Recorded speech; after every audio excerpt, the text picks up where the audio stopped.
जो रोहिंग्या मुसलमानों की चिंता भारत के मुसलमान कर रहे थे, उनको बसाने के लिए भाई बता रहे थे। और क्या चरित्र है, एक तरफ तो रोहिंग्या को बसाने के लिए इस देश पर दबाव बनाया जा रहा है, और सुप्रीम कोर्ट तो अति एक्सट्रीम महान है भाई। 2 रोहिंग्या मुसलमानों ने सुप्रीम कोर्ट में एप्लीकेशन दी है कि हमें नागरिकता दी जाए। वाह!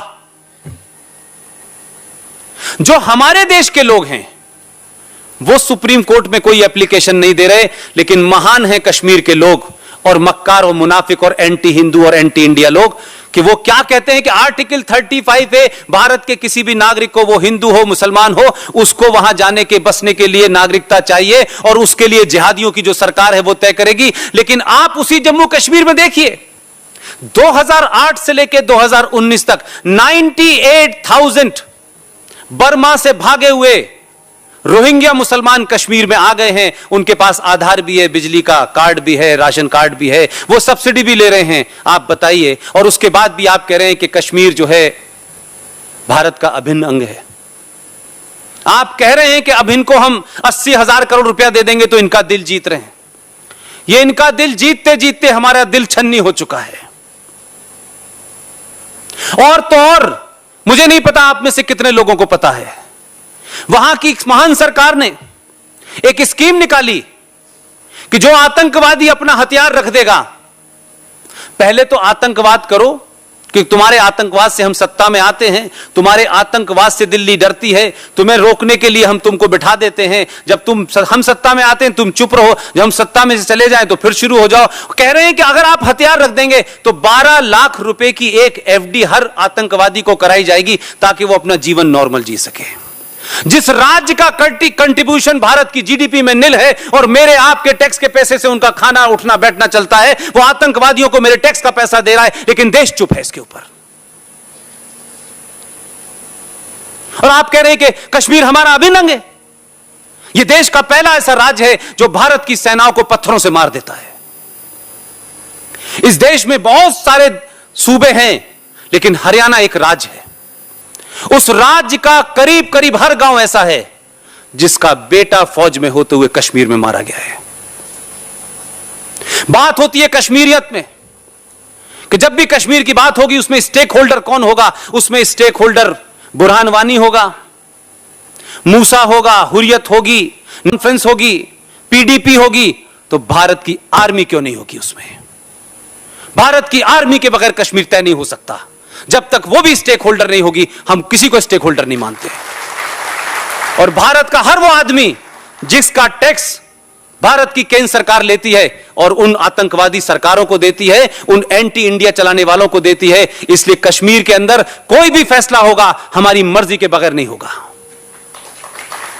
कोई 4 लोग जाएंगे और हुर्रियत के लोगों से दलाली करते हुए कहेंगे कि हमसे गलती हो गई, हम आपसे यहां से चले गए, और कोई अपना एजेंडा पूरा कर रहा होगा, इस एजेंडे को भारत बर्दाश्त नहीं करेगा। 5.5 लाख कश्मीरी हिंदू पंडितों को दिन के उजाले में उनके धर्म के नाम से, उनके बिलीफ के कारण आपने मारा, रेप किया, मर्डर किया, आपने निकाल दिया। उस वक्त देश का गृह मंत्री भारत का पहला मुसलमान लीडर था और उसी राज्य से था।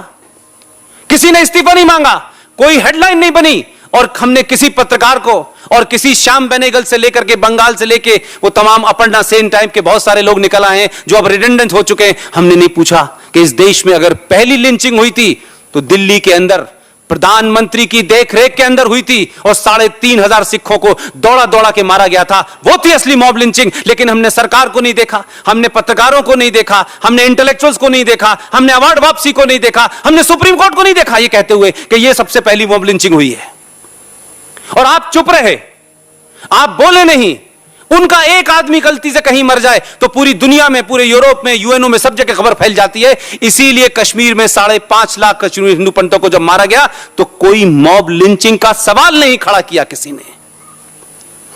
इस देश में तो मॉब लिंचिंग के नाम पे क्या क्या हो चुका है, अब तो कुछ हो नहीं रहा है।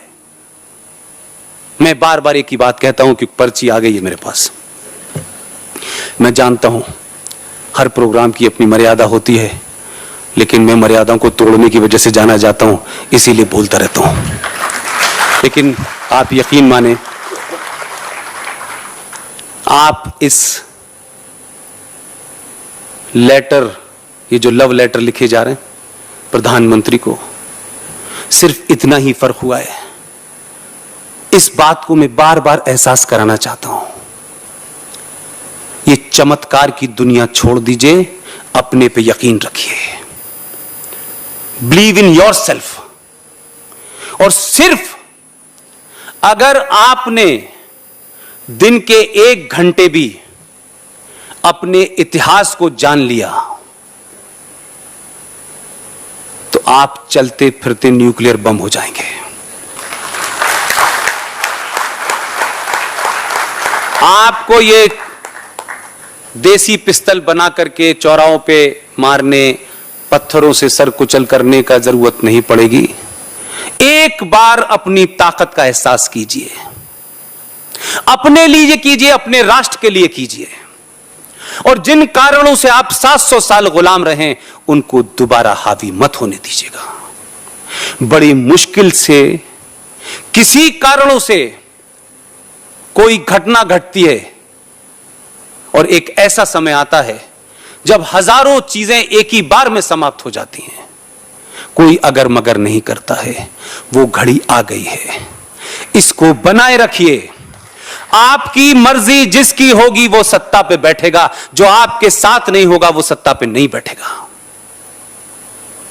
अपने पे पूरा भरोसा रखिए, अपने इतिहास पे गौरव कीजिए, अपने पूर्वजों को समझिए, अपनी संस्कृति को समझिए। जिस भगवान को पूजते हैं, जिस देवी को पूजते हैं, किसी भी रूप में पूजते हैं, जब वो देवी फरसा लेके खड़ी है, तलवार लेके खड़ी है, तो आप तो उसके बंदे हैं। आपके पास जेब में एक नेल कटर तो होना चाहिए। मैं फिर बताता हूं, आदर्शवाद ठीक है, लेकिन यह समाज आदर्श नहीं है। अगर इसी आदर्श के चलते सेना यह आदर्श इख्तियार कर ले बॉर्डर पे, आइए, तो फिर बुलाएगी, आइए आइए आइए, हमारी गर्दन काट के ले जाइए, हम तो महान लोग हैं। आप भी इसी तरीके से अपने आदर्शवाद को जिंदा रखिए, लेकिन जिस हथियार से दुश्मन को मारा जा सकता है वो आपके पास भी होना चाहिए। मैंने किसी से आज तक एक बात नहीं कही, फिर वाजे करता हूं, दुनिया में लड़ाई हथियारों से नहीं जीती जाती है, दुनिया में लड़ाई यहां से जीती जाती है। आप यहां से गुलाम हो गए थे, आपने मान लिया था कि हम ऐसे ही रहेंगे। एक मूवमेंट आया हिस्ट्री में, आपने सब उतार के फेंक दिया। अब सवाल यह हो गया है कि अब हमारे ऊपर कोई हमला करेगा तभी हम हमला करेंगे। बालाकोट में यह करके आपने कहा अब हमारे ऊपर जो नहीं करेगा उसके ऊपर भी करेंगे। आप लोगों ने मेरी बातचीत को सुना, इतने धैर्य के साथ सुना। काश अगर ये पर्ची नहीं आती तो मैं शायद चुप नहीं होता, क्योंकि मेरे अंदर भी 30-32 साल का गुस्सा है और अपनी आंखों के सामने एक ऐसी महान संस्कृति को जिसमें विवेकानंद जी पैदा हुए हों। और सोचिए कि बंगाल से एक आदमी चल के यहां भी आता है, अलवर भी जाता है। हमने ऐसे ऐसे लोगों को, ऐसे महान लोगों के बारे में पढ़ना छोड़ दिया और बौनों के बारे में पढ़ रहे हैं। लिहाजा जो पढ़ रहे हैं वही अपने बच्चों को सिखा रहे हैं। आज यहां जो भी युवा बैठा हो, और तमाम बुजुर्गों से मेरी आखिरी रिक्वेस्ट है, मैं बात खत्म कर देता हूं। आज के युवा पे पूरा यकीन रखिए, पूरा यकीन रखिए। सिर्फ उसको अपने बड़े होने और अपने बहुत विद्वान होने का बार बार एहसास मत कराइए। जो माएं यहां बैठी हुई हैं वो अपनी बेटियों से दोस्ती करें। जो बाप यहां बैठे हैं वो अपने लड़के के साथ दोस्त की तरह व्यवहार करें और उसको सही बात बता दें। ये पूरा मूवमेंट जो देश में चल रहा है कि लोग 20 साल का लड़का 64 साल के आदमी को अपना दोस्त मान रहा है और 66 साल के जवान को रिजेक्ट कर रहा है, इसका कोई कारण होगा।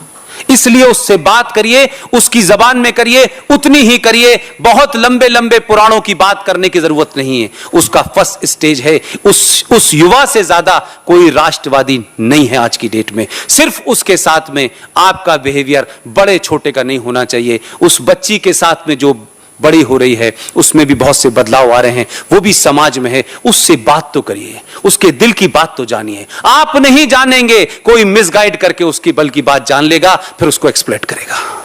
अपने मन की बात जानिए। बहुत बहुत शुक्रिया, thank you very much. Bharat में कोरोना का कहर अब पहले से कम हो गया है। करीब 1 महीने के बाद लगातार दूसरे दिन कोरोना के नए मामलों में 1 लाख से कम दर्ज हुए हैं।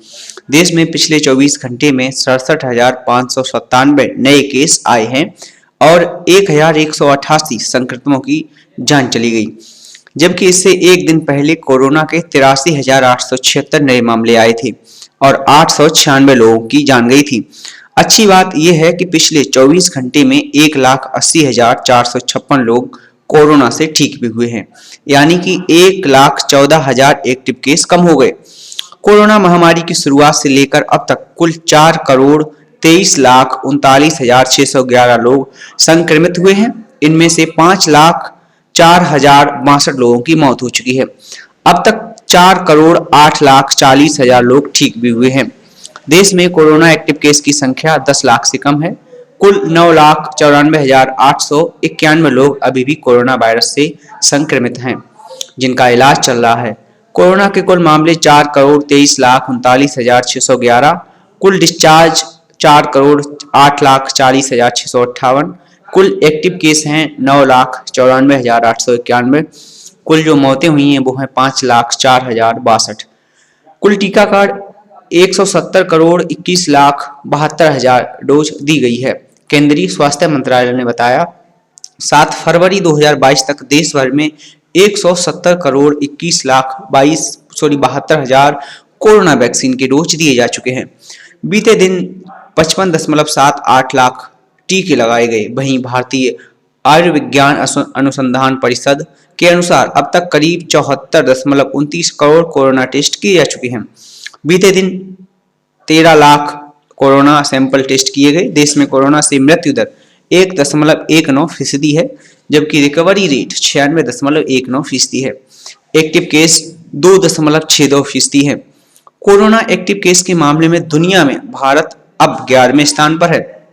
कुल संक्रमितों की संख्या के मामले में भारत दूसरे स्थान पर है, जबकि अमेरिका ब्राजील के बाद सबसे ज्यादा मौत भारत में हुई है।